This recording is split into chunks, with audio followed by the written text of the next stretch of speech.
députés et sénateurs, vous avez un rôle à jouer pour aider à corriger les excès du passé. Vous les collègues du Grand Kivu, quittez les groupes armés, je vais le dire.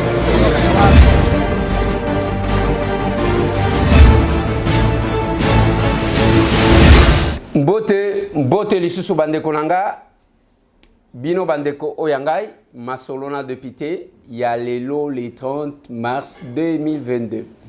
Le 30 mars 2022 date historique pour na ba congolais, pour na ba parlementaire, pour na ba député, pour na ba ministre. Pour na ba opérateur économique. Le 30 mars 2022. Il faut la date historique. Masolona député Zaba Léopard Bande Konangai. Babetaki kuna heureusement. Bel malango aye pour remonter bisoma moral mouké. Score o etikali ko zalate depuis que compétition bandaki. Masolona député crash d'avion. Ya Monisco. Est-ce qu'on peut parler crash? Non. Le gouvernement dit que ce sont les Rwandais. Oyo bazana Katia M23 entre guillemets. Battre avion wana plus de 8 personnes bakufi na kati masolona député bande konanga tokobeta masolo ya ba M23 entre guillemets tokobeta masolo ya le 30 mars 2022 motion de défiance contre Jean-Marie Kalumba ministre de l'économie nationale en dépit des agitations. Quel est le sort qui lui a été réservé? Pona kati wana depuis lobby bamsusu balala kité balobité bazu kombo ya quelqu'un qui n'est pas député va signer kuna ainsi de suite bande konanga. Je vais vous donner quelque chose, quelques informations. C'est dans cette émission, restez branchés. Nengena ipsa kabine masolo mususu ezaya solidaire optique lobby to betaki tour toke komona na sima ya koyebisa bino ke ezana action moko zo salema ya makambo misu toke ko palper du doigt tokuti bato ebele ba papa ba mama biso moko pe bakenda ko tala biso misu epande ko oyo awutaki poto toko pesa bino mo rapport ya auto monaki. Et je commence par là. Bande konanga boyebi que nalobaka na bino mikolo nyonso ya malamu to encourageaka ya mabeto décourageaka. Je dis une chose, si tout le monde parmi bande konabiso bazali banda mboka tangu tozolo banda mboka to bandeli kaka na Brazza, to bandeli na Zambie, to bandeli na Soudan, to bandeli na Angola, to bandeli na Tanzanie. Donc ba onyo so baza pemeni.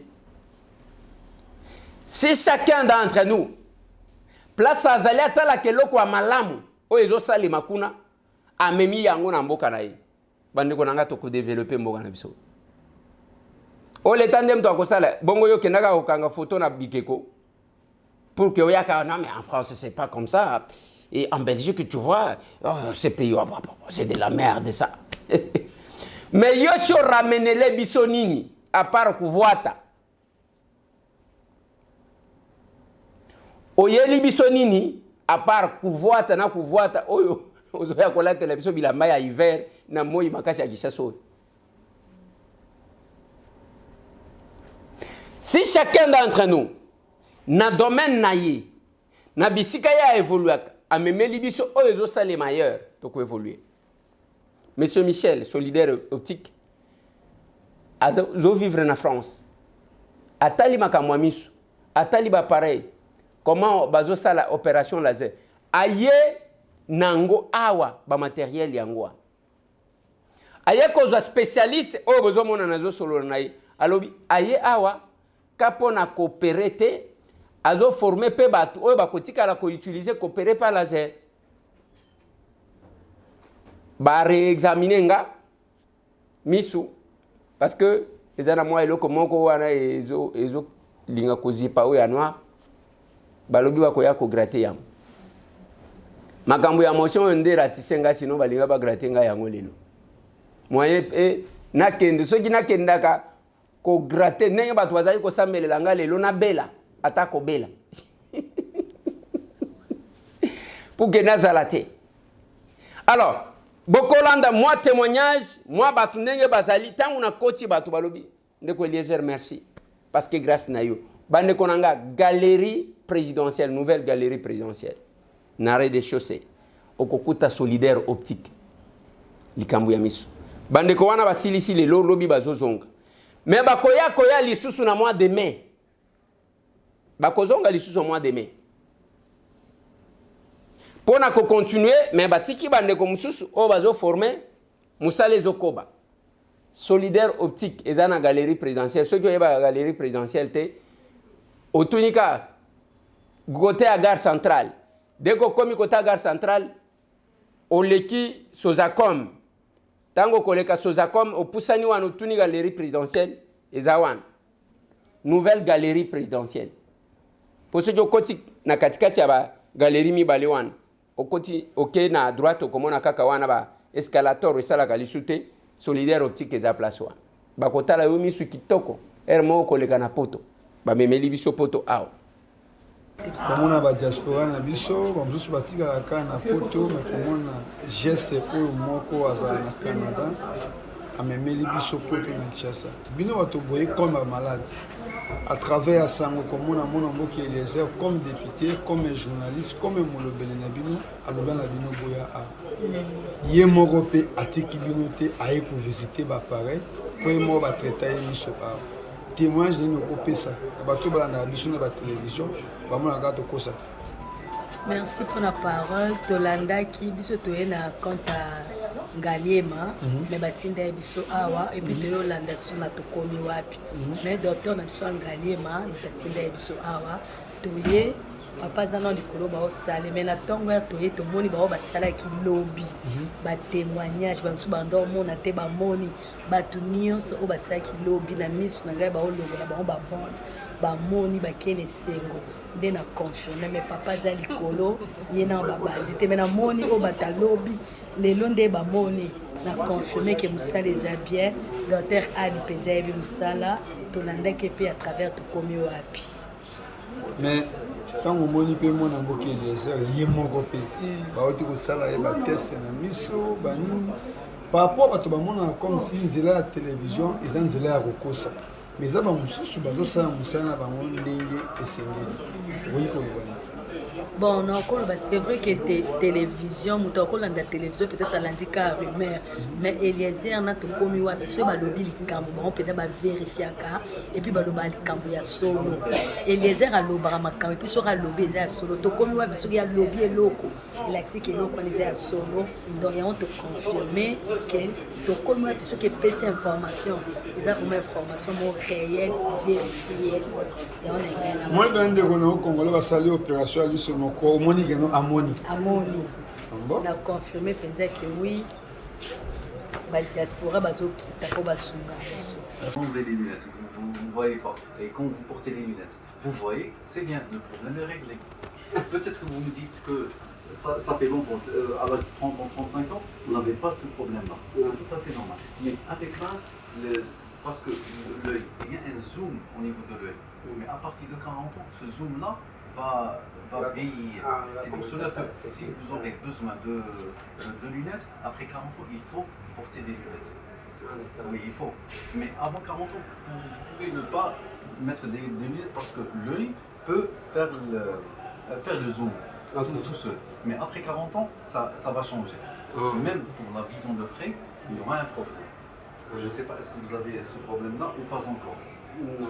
La vision de près. Alors, vous êtes à peu près, peut-être vous êtes soit un astigmate, soit un myope. C'est-à-dire qu'il ne voit pas de loin. Mais de près, vous avez une bonne vision. C'est bien. Oui. De près, je n'ai pas de problème, mais il arrive pour la lecture au moins. Pour la lecture, si je mets mes lunettes, là, j'ai sans problème. Vous n'avez pas de fois il vient des verres progressifs, non? C'est les progressifs. C'est les progressifs. Ouais. Oui. Ça c'est bien depuis qu'on m'a donné ça. Ah, très bien. Quand je mets, je lis sans problème. Très bien. Et quand j'ai... Atténuer aussi la lumière. Oui. Quand j'ai... L'unique problème que j'avais, c'est ça, deux fois, même pour conduire la nuit. Et il faut que je mette les lunettes. Oui. Si je ne mets pas de lunettes, avec le phare, tout et tout, c'est... Ça, c'est les verres absorption. C'est les verres absorption. Oui. La sorte de lumière bleue visible, donc pour ne pas fatiguer l'œil. Très bien. Alors, le problème est réglé, je pense. Mais celui-là n'est pas réglé. Oui, je peux vous consulter maintenant pour voir si c'est opérable. Il faut me dire quelque chose. Est-ce qu'il augmente de volume ou bien il reste stable? S'il reste stable, on laisse tranquille, c'est comme vous voulez. S'il progresse, il vaut mieux l'enlever. J'ai comme l'impression que ça avance là. Oui. Si ça avance, on peut opérer. On va vous voir, si vous voulez maintenant. Oui. Avec un grand plaisir. Je peux voir là-bas, c'est bien. Ici, c'est libéré, ça de consultation. En bas, soit en bas, on les voit en bas. C'est ça qu'on appelle le FACO. Donc c'est celui-là. Ça, c'est le microscope opératoire. Microscope opératoire, FACO. Après, l'autre ça. Depuis que Solidaire Optique a dans on a travaillé avec un bango, on a eu un programme, on a eu bâti que Bakoya, on a reçu un bateau, surtout opération par laser, il y a cataracte, on a eu bâti, et aussi les abattements que nous avons encouragés. Mais grâce à Bandeko, il y a Solidaire Optique, les lots, bah ben des divisions et pembe, on dit bah maman, bah papa, bah zali, bah vous sentez que nous sommes avocat qui donc nous encourageons la Solidaire Optique pour l'initiative. Mais dans des moments où matériel quand même au Kolobanini par rapport il y a bateau et bazo landayo ba maman bazana ba problème au tam susu ba yebi vraiment te ba au Kolobanini pour na bango. Non, on appelle ce témoignage le premier jour que j'ai visité Solidaire Optique na lobana batuboy. Ngai bazali kota la mission aux États-Unis. Nakenda nazwa lunettes aux États-Unis, ils allaient qui le la OD. Parce que les lunettes, ils ont protégé contre le rayon. Tant qu'on a eu un matériel, on a comparé na Oyo, aux États-Unis, ils ont matériel mort. Donc il y a quand même un Congolais qui a fait ça. Même temps, on va les lunettes Oyo. On va les lunettes, on va les cabisso. Moi, lumière, et au côté quand le corps mis les a protégé. Mais Oyo avantage, ils ont un nion somibai. Na komona pembeni na kotanga nango na kotambola nango na komona musika ainsi de suite. Et puis ba lumière ezala ba lumière à téléphone, il y a télévision, il y a ordinateur, ezo suka na akoyeba que ba memeli biso poto na Kinshasa. Merci. Voilà bande konanga biloko ya encourager et j'encouragerai tout Congolais au azana nzela ya kosala bolam. Je ne cesse de dire merci na ba PMS agriculture. Ndenge bandeko bazana likanisi ya kosunga tozwi ba hectare wana tozwi pour que tokata bilanga ya kosungana tolia kabiso moko te oyo nzamba atiaka na maboko na biso tokabolaka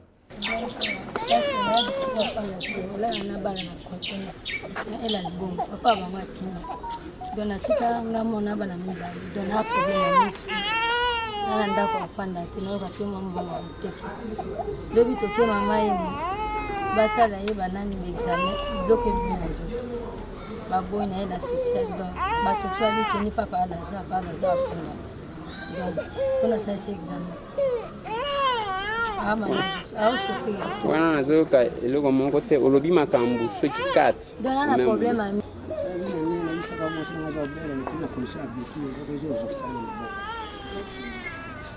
c'est quoi béquille ça? Oui, la béquille, vous pouvez les trouver, les béquilles. Problème sur ces années. Dans l'hôpital.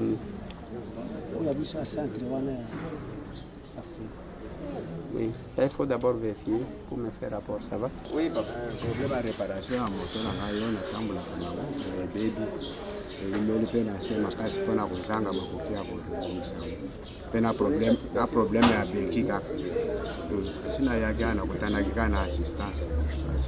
Non, le problème c'est d'abord de connaître ce que nous avons besoin de poser à la paix mon toi moi on a comment pièce impliquée vous pouvez aider la personne d'être. Le problème ya benki kaka Oui, maman. Nga na kuza problème na lata ka porteuse. Porteuse appareil. Oyo ukanya. Nenya kutamba jetu sikona kono tamba bakani opé eza ma DCB ditala kaka ndenge eza. Ce qu'on peut faire d'abord pour le moment, c'est peut-être couper sur bakani. Parce que l'autre on ne sait pas répondre.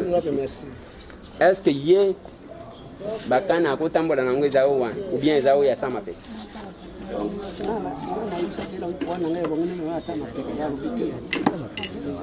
Ya sama pe kezate.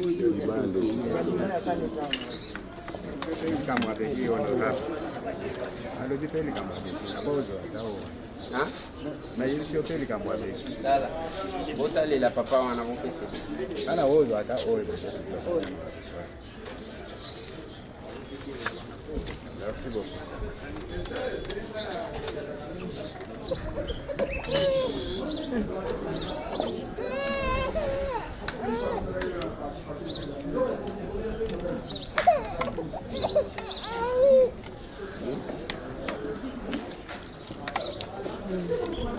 Oyo zai kotambola na moni. Uzwa nani ya ile sana.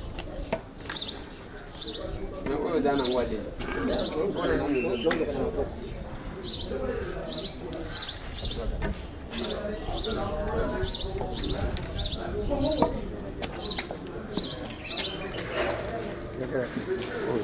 Salari claro. Bazotia wakala.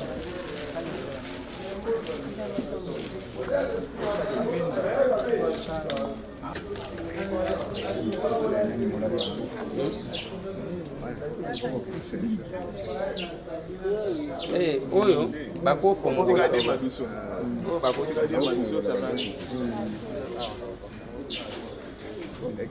ça va?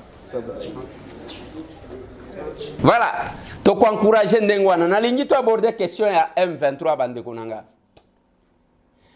M23 oyo na yekolanda ndeko moko alobi wana que l'ambassadeur, oui, j'ai suivi l'ambassadeur lui-même, akendaki bayambaki pa VPM ya affaires étrangères Christophe Lutundula alobi wana que biso tozana intérêt te ya kokota na biloko wana. D'ailleurs basoda wana makambo balobi biso tozana unité wana te pa na biso, tout ça il faut une commission d'enquête. Nous savons à quoi vous jouez.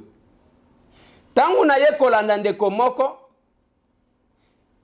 ancien M23 ndeko wana lobi boy biso M23 ezaki mouvement ya bazana ya revendication moko te bako sala. Ce qui se fait là balatisa encore comme M23, c'est une nouvelle rébellion créée par le Rwanda pour déstabiliser la RDC. Et nous le savons. Tomoni na Jordanie tango bazalaki kuna bandeko tolobela kamikolo nyonso basali tout pour que le chef de l'État kutana na mwa mobali wana ya mulai. Tango siko bakutani ils jouent au malin na retour batake kuna. Et ce sont des positions de la RDC et Zozouam. Tangu position wana Zozouam babimisi que eza M23 bamsou baza réfugié na Rwanda bamsou na Uganda. Mais quand on est réfugié, on interdit de mener les actions quelque part. Voilà pourquoi l'armée Nabiso balobi que avion oboyoki ekweyaki wana c'est l'armée rwandaise de battre avion wana ya MONUSCO. Plus de 8 personnes bakufi na kati. C'est ici où la communauté internationale devrait voir clair et devrait se réveiller. Bino boko sala lokola batu, bozo sala politique d'endormissement te. Vous venez pour la paix. Vous venez pour la protection. Il y a population. Mais en réalité, vous ne protégez pas bozo kangaka ba photo. To viva biloko wana awa na Kishasa. Tango tozaji ko sala ba marche. Dès que balobi lobby bakobi mis bazaji ko letsa batu misusu ba militaire bazola tsa bango tenir à la police. Ya sika sika. Na mona ndenge batu bazo beta balle de 7h à 17h. Awa na triomphal. bino bakomona heure ya marche que bon awa tobiki la MONUSCO aye bakobanda ko beta bino place wana MONUSCO azokanga ba photo siko boyaki kosani boyaki kosala nini c'est parce que biso na Congo tozana ba photo akanga te. C'est un avion de la MONUSCO qui a été abattu par un mouvement créé par le Rwanda selon les témoignages en Ndeko. Mais c'est que Rwanda bazoye batté. Et là qui a force ya koya ke tobeta un jour to komatela ka bango to kiti kun. C'est pourquoi je ne sais de demander aux Congolais. Bande konangai, devant une question comme celle-là, il ne faut pas blaguer. Ce n'est pas une question de Félix Antoine Tshisekedi. Ce n'est pas une question Yamutu Moko. C'est une question nationale. Ce sont nos frères qui sont au front. Bande Konabi sont des Bazakuna qui meurent sous le drapeau. Nalobaka tous les jours. Batouana Bazakana Batua Kolobela Bangote. Bakoloba, oui, Bakati Batumi Satumitu. 3 personnes, Ndaku autant Batumbi. Mais est-ce que vous pouvez aussi nous dire le nombre de militaires? Toi-aussi, Tobungi, ici, depuis que même état de siège au Iban. Vous n'êtes pas capable de nous dire ça. Vous êtes capable de. Donc, et puis, conditions. Les groupes armés qui ont été créés, il y a Bamaï Maï, Oyobotamaka pour lutter contre l'envahisseur, les loba komi, baninga ya envahisseur. Après, bango bato liboso. Oui, babomi biso, on dit babomi autant, ainsi de suite. Je vous ai montré encore une dame il y a quelques jours. Nalaki s'appelle Bino Moussou Azala qui sont chef de quartier. Quand moi, na mobile Sami Adbango, Azolo Bake, la question de la sécurité en Ituri, est le chef de l'État, est le gouvernement, est le biso à Iturien. Bazouaki, oh Bazouaki en otage. Après, Batalimo, comme Abeli Makasi Totikaye. Les Ituriens, Bazo Bomaba Ituriens. Oh, les élèves, Bakanyi ba maître Nabango. C'est ce que nous vivons. On se moque de qui? C'est le moment où Toko Kachiko s'est comporté comme Ukrainien. Ozomona penza ke batu bazakuna bazotala ikolo na bango. Eza oyo te mutu azoseka, azofinga batu, ipona yetaliete avandi kuna musala na yeko finga ka batu et décourager les gens. Moi j'ai proposé ngaitangu na komi na Goma. Après avoir écouté ce que le gouvernement militaire m'a dit, après avoir écouté ce que la population m'a dit, après avoir écouté plusieurs personnes, Nalobi na bango c'est parce que vous blaguez. État de siège, c'est une mesure exceptionnelle où quelques droits des citoyens sont violés. Il faut que tu aies le Goana Namutu. État de siège. État d'urgence. Et ça, un régime spécial. Spéciaux, si je veux dire, parce qu'il s'agit de plusieurs régimes. Or, quelques droits, il y a des citoyens à violer. Moutoua kotambola nenga tambola kate librement. Moutoua koloba nenga loba kate. Et c'est ça. Ngai na loba ki na bango boy. Si ça ne dépendait que de moi, il fallait couper biloko nyo sur les réseaux sociaux dans ces carrés-là. Il fallait couper. Il fallait couper parce que tous les tumba. Et ça na biloko ebele et ça li ko faire souffrir bat, ko décourager bat. Il fallait couper ça. Tosi lisana no etumba. Allez, likambo salemi bo filmer bo tindeli banguna. C'est pas possible. C'est pas possible. Et nous sommes là, Tozo Seka, Tozo Finga. Nous pensons que ces pays-là, le pays appartient à seul Félix Antoine Tshisekedi. Non, hier il n'était pas président, demain il ne sera pas président. Mais le pays-là, qu'est-ce que nous faisons? Nous sommes agressés. Naba Rwandais, encore une fois de plus. Mais Tozo Seka. Rwandais ont agressé Biso, Tozo Seka, Tozo Monango, Loko, le Loko Yabatu Misusu. Quand est-ce que le patriotisme va nous caractériser? Total quand même que Batu, Bazongi Batu. Lobito Poli na Maroc. Mutumoko te na monaki sepelaki. Parce que c'est le pays. Kopolango ya mabe. Tu vois. 4. Heureusement, moi, je suis allé malango. Aïe, à la dernière minute, à Saline, tu as remonté moral nabiso.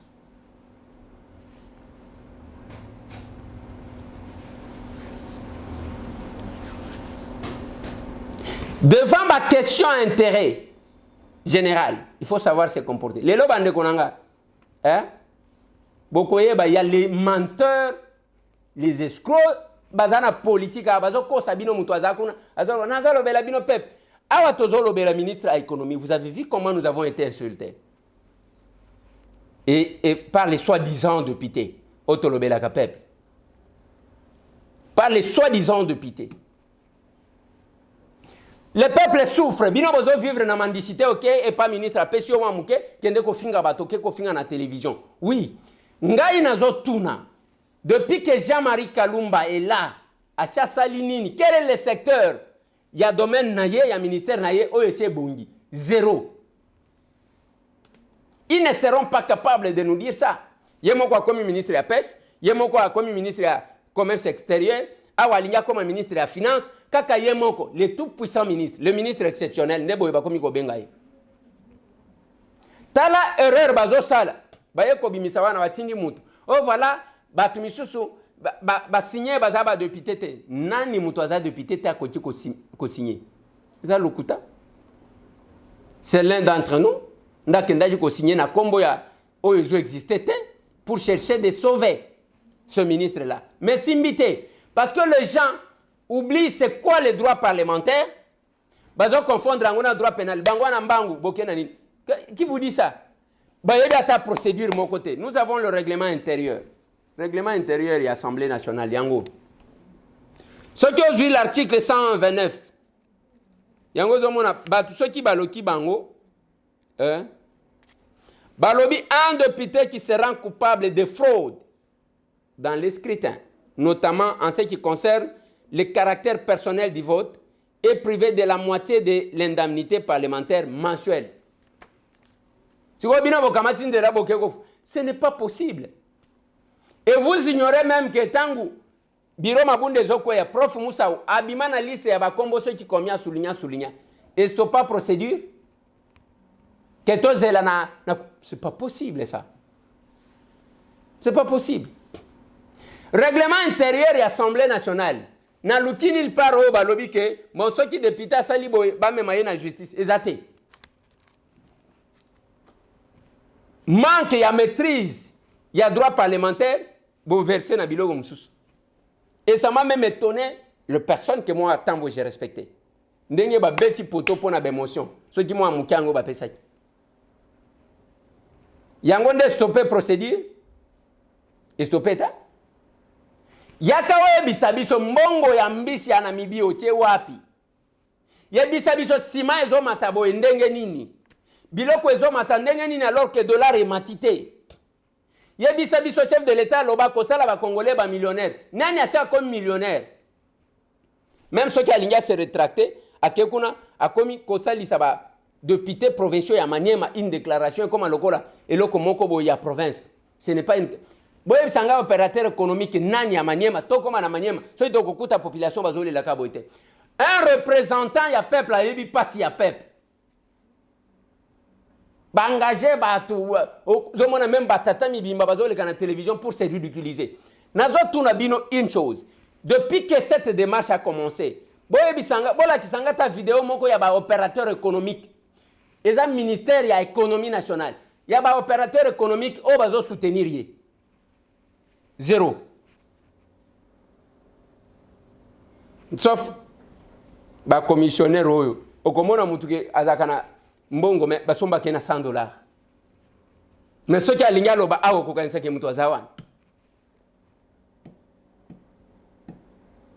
Pas si la population koyoka. Na teli bino tout le monde ba opérateur économique. Démarche au bandeko ba député bazali ko ça à niveau assemblée ezaki souci na biso mikolo parce que tu regrettaki que basala ki interpellation en ndeko Eliezer pour que ministre de l'économie aya ko répondre pourquoi jusqu'à lelo ba congolais bazali ko comme ba millionnaire té mais ministre ya économie a dévié qui interpellation wana a organisé atelier naé na atelier oye moko organiser qui parmi ba résolution oyo a pesa ki na atelier wana azape na mesure ya ko respecter en côté. Alors le quoi to ko landa démarche on a des prêts le quoi to yo ki ke ba élu du peuple na cité qui to sala ki le 15 mars na rentrée parlementaire ba s'approprier na sujet wana ba sali maintenant motion de censure contre ministre de l'économie de ko soutenir ba honorable député oyo ba signer ba ke tozali na bango ensemble tozali ko soutenir bango na démarche wana ba ke na otite na suka parce que to ko comprendre te mokonza mboka alobaki et que akosala ba congolais ba millionnaire na kekena na ye a outil déjà ko utiliser 3 ans tozomona ba congolais oyo ba komi ba millionnaire te nyoso wana c'est parce que ministre de l'économie ensemble na bato oyo bobaya bapona mboka na biso ba indien ba indo pakistanais ba chinois bazali ko mater biso na commerce à détail na petit commerce et sali que eza ko permettre te ba congolais ba s'émerger. Voilà pourquoi tout sangani awa biso ba congolais pour la soutenir démarche ba député pour te dire que jour il y a interpellation il y a motion de s'assurer il y a ministre wana ba commerçant na ba konyo surtout tokozala ebele na palais du peuple pour na kolanda ko témoigner soutien na biso pour que ba sanctionner ministre wana o azali ko marcher à la contre ya vision ya mokonza mboka. Ministère de l'économie ezali secteur moko très sensible o ekoki même ko sala ke ba congolais ba émerger.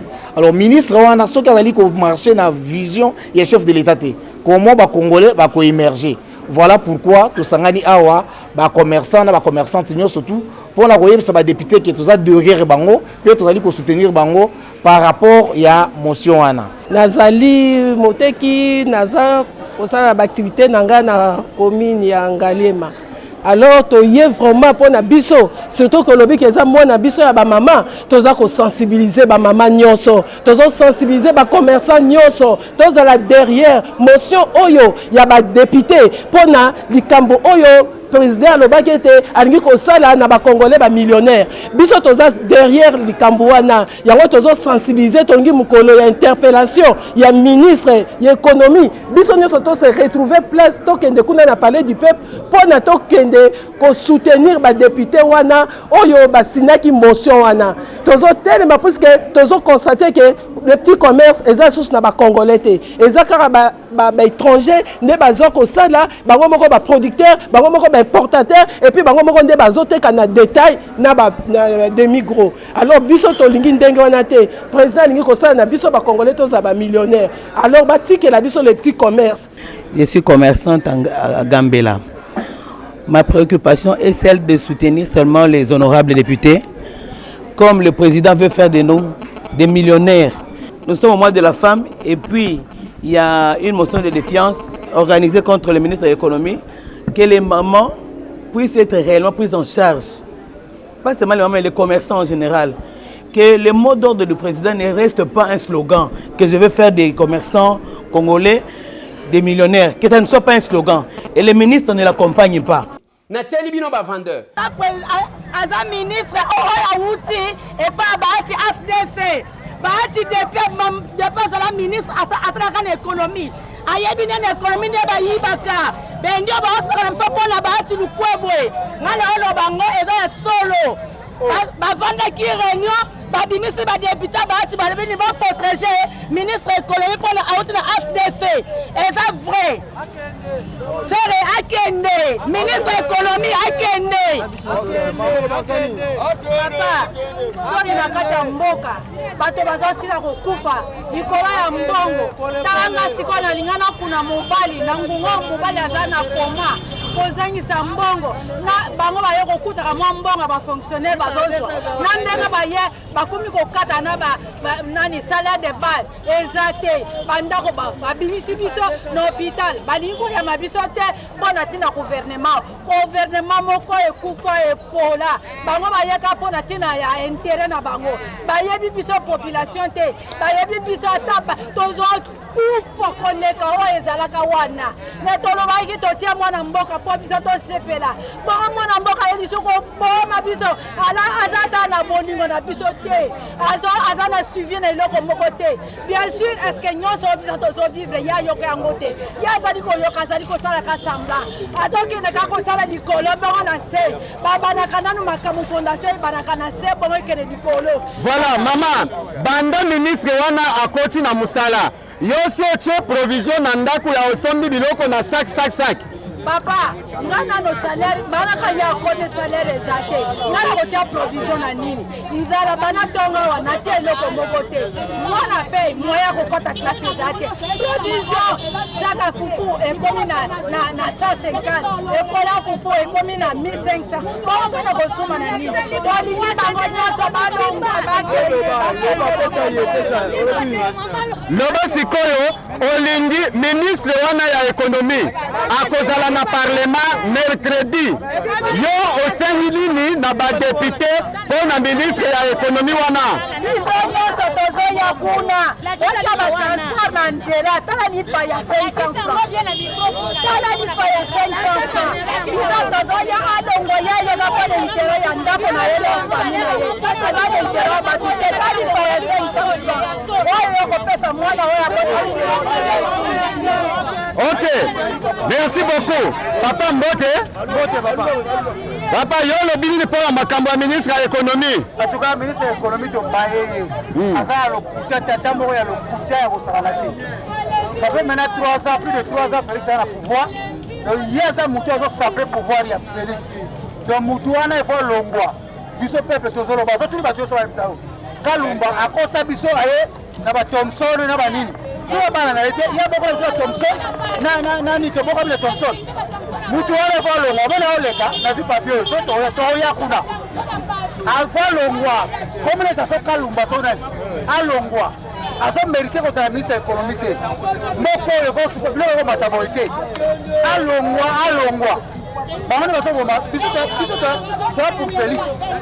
Est-ce que mercredi, parce que babengi si on a parlement mercredi, parce que babengi ça qui est la liboso aya ko expliquer ayete. Mercredi babengi e pona kolongola ye, yo lobini no kozala. Mais c'est un rebelle. Azo boya boyana babengi la ba convoquer. Alors le col balingi balongola ye. Biso peuple tout ça. OK, d'accord, faut longwa. Aza na niveau ya kosimba économie en mboka te. Devant longwa kende. Tona kosa na épisode. Merci.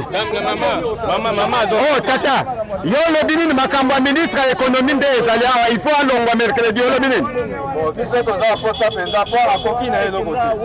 Sino mo bozo tangola bozo mona. Eloko na mboka ekoma lelo emati. Lobi emati donc tozo comprendre te. Tina na batia wana a na batia sala kusala nini. Eloko moko azozwa te. Solution moko azozwa te. Ministre to bana mo ba ministre azotambola azovérifier na baplace ya babiloko ezotekama azokende mpe azozwa solution yango boye banda batia ye avanda na ye kaka donc ekipaka te eloko moko te biloko ezobata tourne bon etonia mpe aposana ye mpe ande baobi mpe alungwa tika na place wala oyo kaka koya soki tokosepela na ye akosalela nse kitoko atikali wana. Merci beaucoup. Oh mwana mboka na mo osombi boro oyo na combien?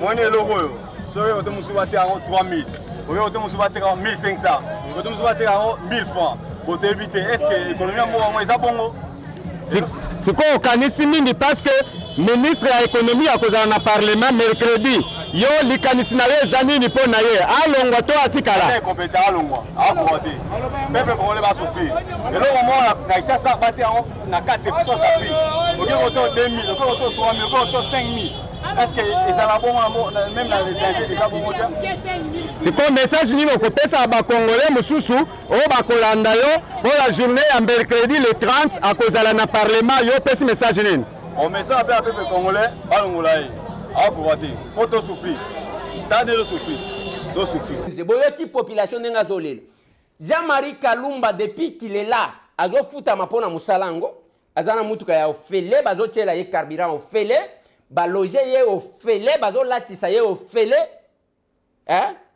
acha sali nini dans ce secteur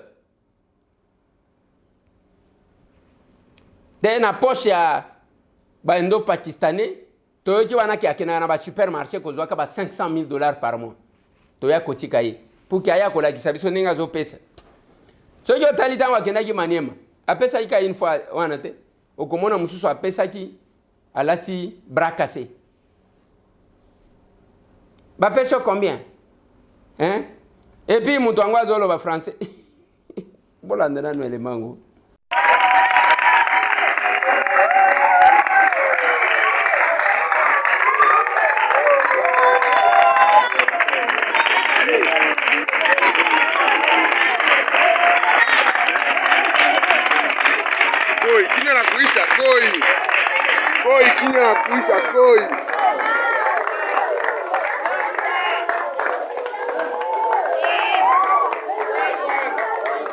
Ya tété d'or, qui est la misa.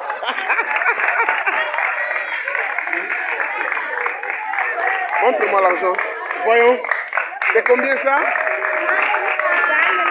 À chacun. À chacun 100 dollars. À chacun. C'est combien ça? C'est combien? À chacun. C'est pas possible. À chacun. Ah, c'est bien. Ce n'est pas possible. Il faut que l'une de vous parle. Hein? Vous allez parler. Hein? Wow. C'est pas vrai.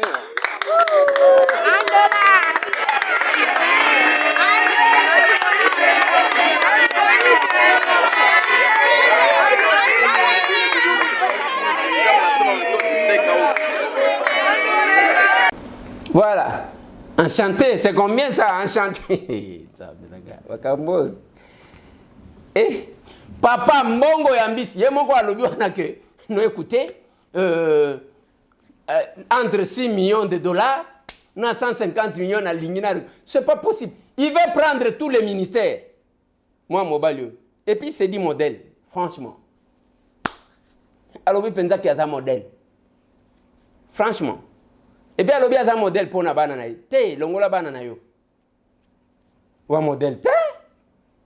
Depuis Bachelo ministre au Salinini, c'est la question. Si moi, je ne pour Bitumba na Ukraine.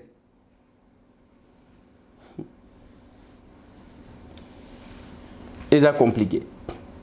Voilà, bande konanga na linga qui to changer moi muke, total sabino. Pour le moment, to lingi bao bazaki ko finga biso. Bao bazaki ko futa. Ko contacter azo sala insomnie, abandi ko benga chaque député, collègue. Des fois les kina ba caucus, ya ba président ya ba caucus abengi kuna. Des fois longwe kuna bato Maniema, si abatupende. Alongwe kuna aussi si barega hivi na hivi, ministre ni moya tu wetu abarega ainsi de suite. Boye bisangai na barega ngwa sali nini? Kanenga yaki wana, hein? Après 100 $, c'est ça? Bande konanga total nakate. Total nakate. Soki olingo comme ta chef de groupement. Kende ba commissaire chef de groupement. Quand vous avez des responsabilités nationales, il faut savoir s'assumer, se comporter. Kaka yewan après, non, solidarité à Bakivoussien, au moins bisonio tozabatu ya. Tout ça, il a utilisé comme arme. Pour le moment, c'est le patriotisme. Je vous ai dit hier, admettons que Bisso Totiki, Alingeta Koya Koramaseyeti. Et que deviendront les députés? Que devrait devenir? Bon, moi, il l'okuta, Babimisi wana 700 000, Bapesi. Tantôt Moïse a Pessi, tantôt Ibrahim a Pessi, tantôt Baliba. Finalement, qui a donné l'argent à qui? Ce qui bino bokendaga. Ezana tata moko na loba ki na ye na lobi. Moralité, yo côté ya batu moralité, parce que mutu nyonso ayebi ndenge ozalaka. Ce n'est pas yonde ko bimisa mo moralité, so ki ezana bato bakorompaka même na $50. $50 penza boyi ba pesi ofinga bato bandiko finga. Mais il y a les gens qui sont crédibles au ba okutate. Le mal est que ceux qui mutu na mituna ka bato ndengwa ba mitala na kitalatala, ba milo baganini.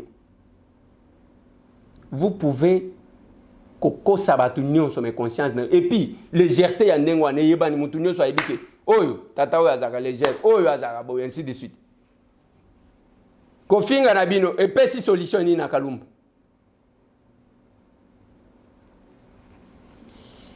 Ndenge to la kaka bino, to la kaki pe bino. Lelo to ça mercredi le 30 hein. Le 30 to za awa libanda la ya paye du peuple. Jour oyo ba député ba ça ko examiner motion de censure contre ministre économie, ministre oza contre l'état. L'état moïnise le ministre économie. Population baza wana bangonde ba voter ba député. Nde ministre baza ko yoka na kati ya assemblée nationale. Eza parquet. Eza parquet ya ba ministre bangonde ba tsaka ba tsaka gouvernement à la place wana. Bango pe bazana habilité ya kolongola ministre to premier ministre so sali mabe yango to yawa nini ekoleka wa bolanda na bokebi nyonso tu ya c'est ministre économie na débat yango akosa sorti tu akosa sorti de to kotala na bokebi nyonso to kota na kati na libanda botala nani na ne ba député na ministre nani aza sima il y a souffrance, il y a peuple congolais. Nana za sima Rolanda vision ma konzamboka te, ndenge ma konzamboka le bagay comme c'est ma congolais ba millionnaire. Maintenant naza sima souffrance à peuple congolais.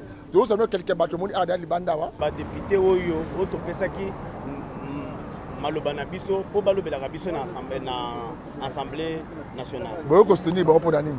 Toyo ko soutenir bango par rapport ya difficulté o biso toza nango na domaine ya commerce.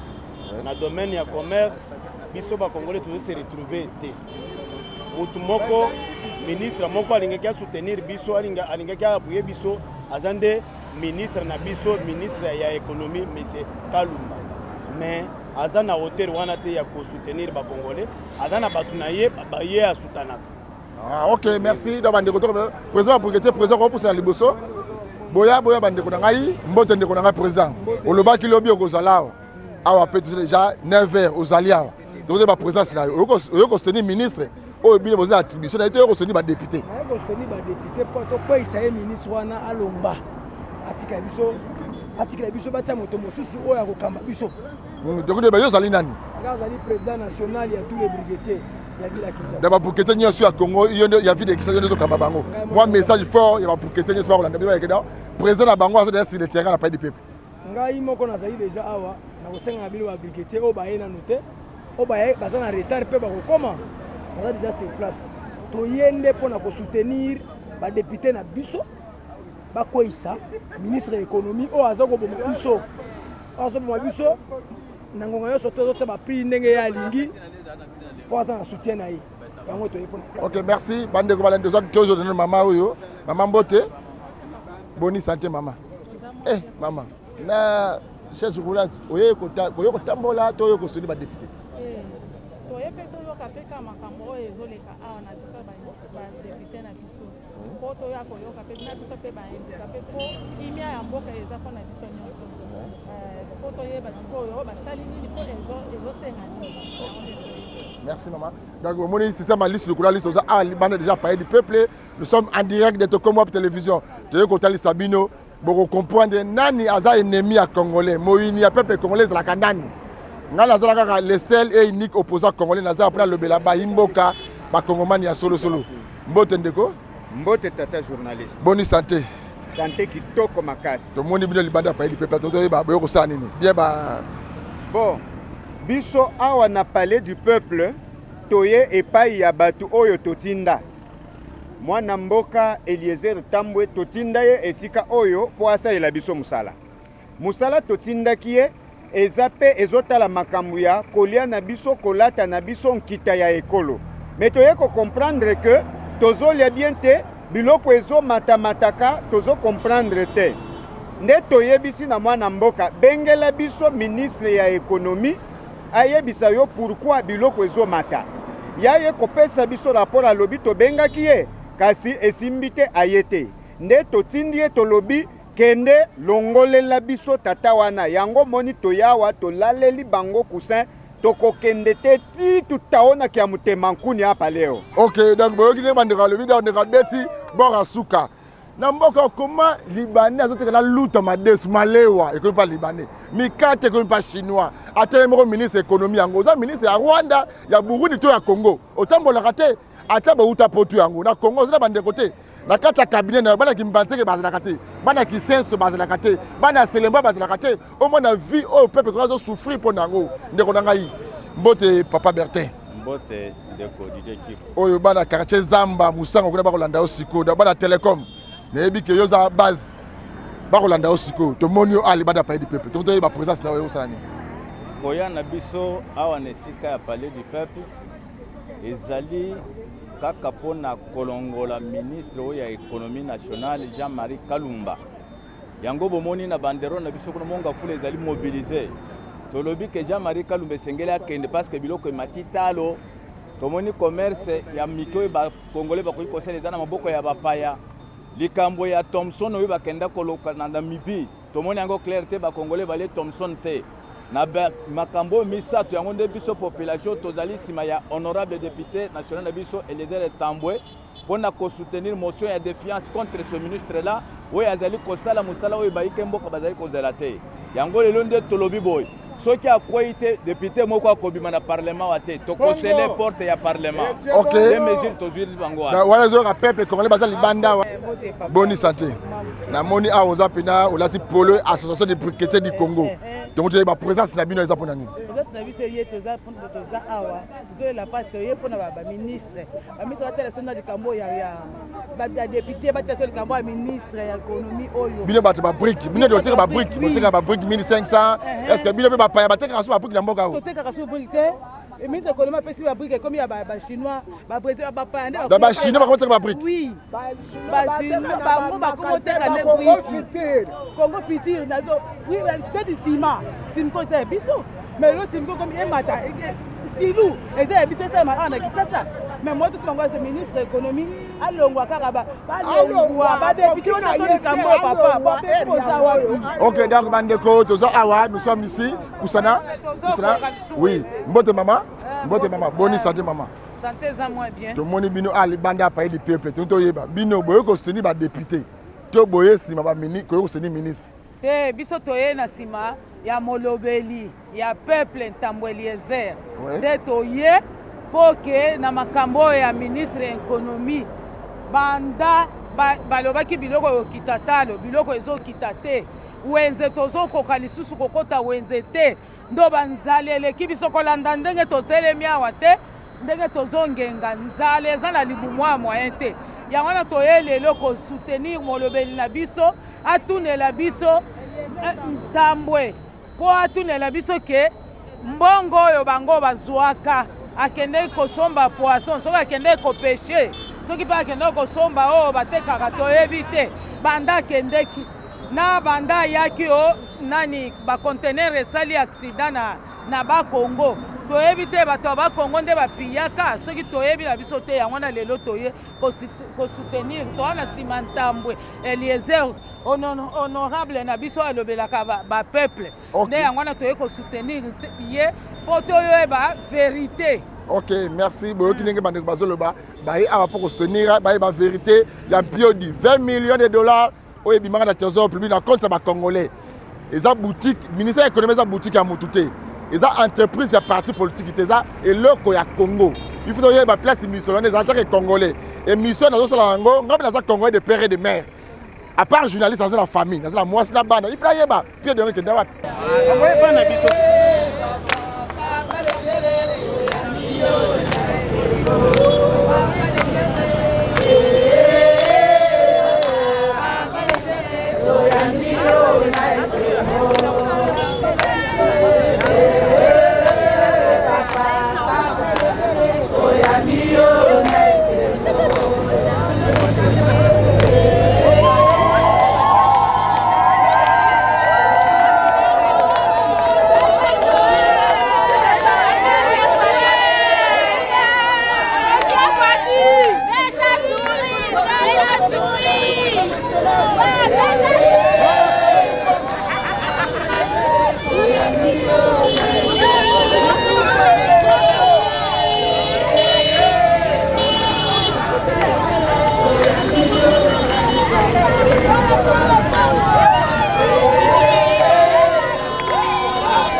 honorable. Bonjour, honorable. Bonjour, honorable. Bonjour.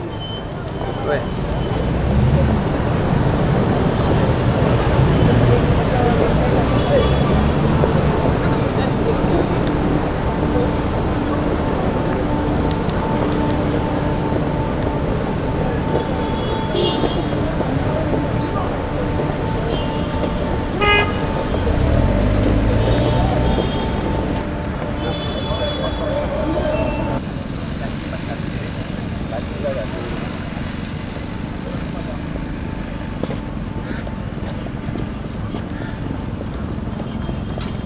Bon, on vient d'accepter.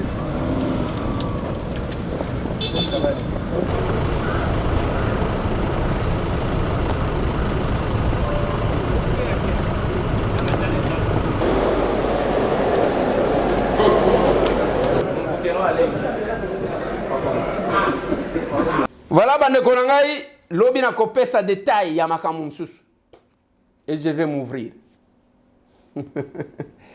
Plus 243 998 311 332. Tomone.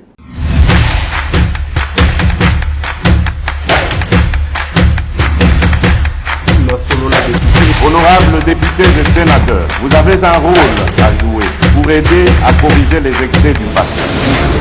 Vous les collègues du Grand qui quittez les groupes armés, je vais le dire.